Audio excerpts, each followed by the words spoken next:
principales mentiras o manipulaciones que se ha dicho es que hay un interés por parte del Ejecutivo de controlar el Poder Judicial, en específico la Suprema Corte de Justicia de la Nación, lo cual es totalmente falso. Si ese fuese la intención, estaría sencillo, no haríamos ninguna reforma.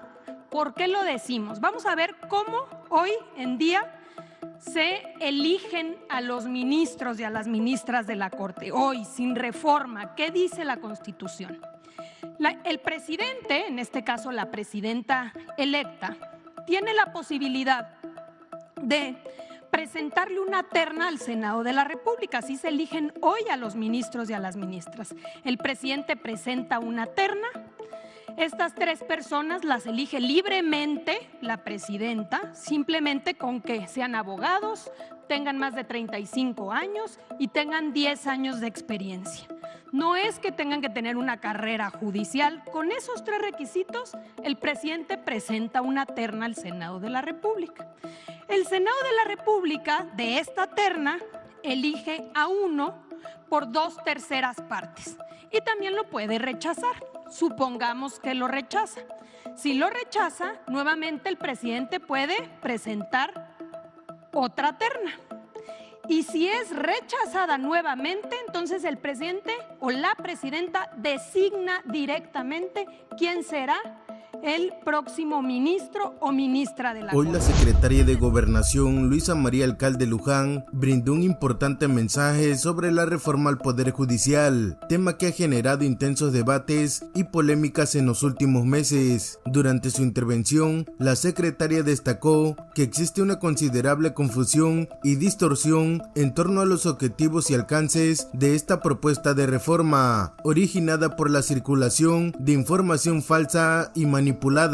Uno de los puntos centrales que quiso aclarar fue la acusación recurrente de que la intención del gobierno es tomar el control sobre el Poder Judicial, específicamente sobre la Suprema Corte de Justicia de la Nación. Esta idea, según Luisa María, no tiene fundamento alguno y constituye una de las grandes falsedades que se han difundido para desacreditar la propuesta. De querer controlar el Poder Judicial, no necesitaríamos modificar nada, ya que el marco actual permite una influencia considerable del Ejecutivo en la designación de ministros, expresó Luisa María, refiriéndose a las facultades ya establecidas en la Constitución. En la actualidad, el proceso para nombrar ministros en la Suprema Corte otorga al presidente o presidente en turno la capacidad de proponer una terna de candidatos al Senado de la República. Esta terna está conformada por 3 personas que deben cumplir con ciertos requisitos mínimos, como ser licenciados en Derecho, tener más de 35 años de edad y contar con una experiencia profesional de al menos una década. No es necesario que provenga del ámbito judicial.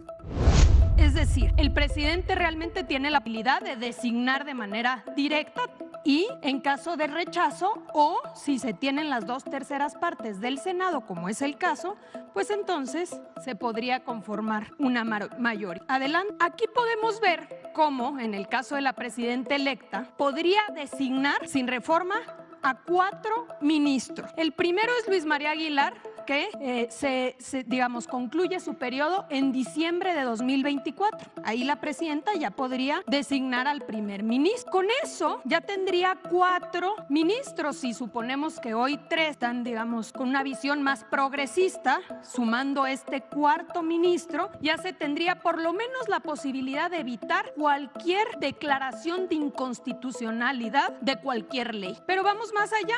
En febrero del 26 sale Jorge Mario Pardo Rebolledo, se podría designar a otro ministro. Alfredo Gutiérrez Ortiz Mena sale en noviembre del 27 y Alberto Pérez Dayán sale en noviembre del 27. Esto quiere decir que a mitad del siguiente sexenio la presidenta tendría ya o podría tener la mayoría de los ministros de la Corte. 7 de 11. Si la intención fuese esa, pues simplemente no se haría ninguna reforma y se quedarían las cosas como están.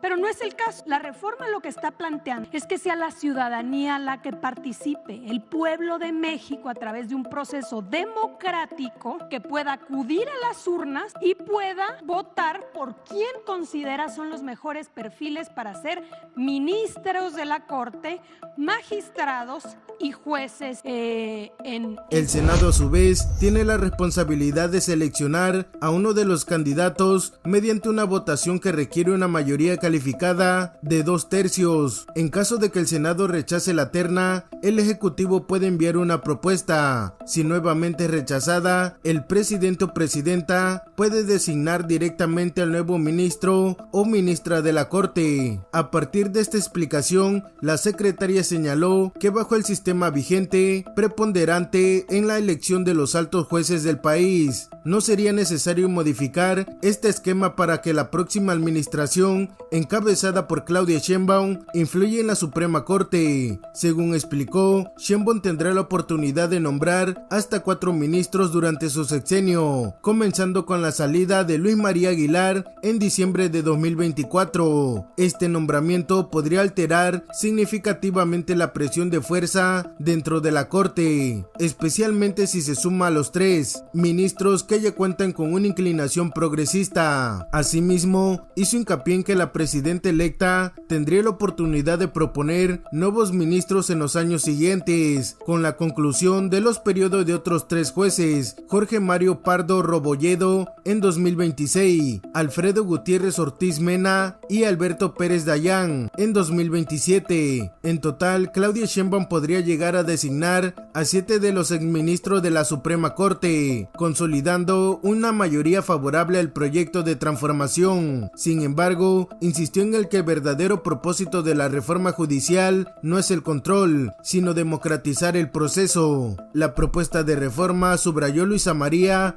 pretende que los ciudadanos tengan una participación directa en la elección de los jueces. El objetivo es que a través de un ejercicio democrático, el pueblo mexicano puede elegir quiénes serán los encargados de impartir justicia en los más altos tribunales del país. Esto, a juicio de la secretaria, permitirá una mayor transparencia en el proceso y evitaría que las decisiones sobre la Suprema Corte queden en manos de los altos potentados. Al explicar esta visión, la secretaria destacó de mantener el sistema actual, el Ejecutivo podría seguir influyendo de manera significativa en la composición del máximo tribunal, lo que haría innecesario realizar una reforma si el objetivo fuera de controlar la Corte. No obstante, reiteró que el verdadero espíritu de la reforma es abrir el proceso a la ciudadanía, garantizando que sea el pueblo el que decida quiénes son los más aptos para ocupar cargos en el Poder Judicial. La reforma también contempla otros cambios importantes, como la elección popular de magistrados y jueces, lo que según Luisa María marcaría un antes y un después en la manera en que se administran los tribunales en el país. Este cambio estructural, afirmó, busca fortalecer el principio de justicia para todos y reducir la influencia de grupos privilegiados dentro del sistema judicial. Para concluir, Luisa María reafirmó el compromiso del gobierno de seguir adelante con esta iniciativa, insistiendo en que no se trata de una medida para consolidar el poder del Ejecutivo, sino para otorgar a la ciudadanía un papel central en la elección de quienes tendrán la responsabilidad de defender la Constitución y garantizar el Estado de Derecho. La secretaria hizo un llamado a la población a informarse de manera adecuada y no dejarse engañar por las falsas narrativas que buscan frenar un cambio esencial en el sistema judicial mexicano.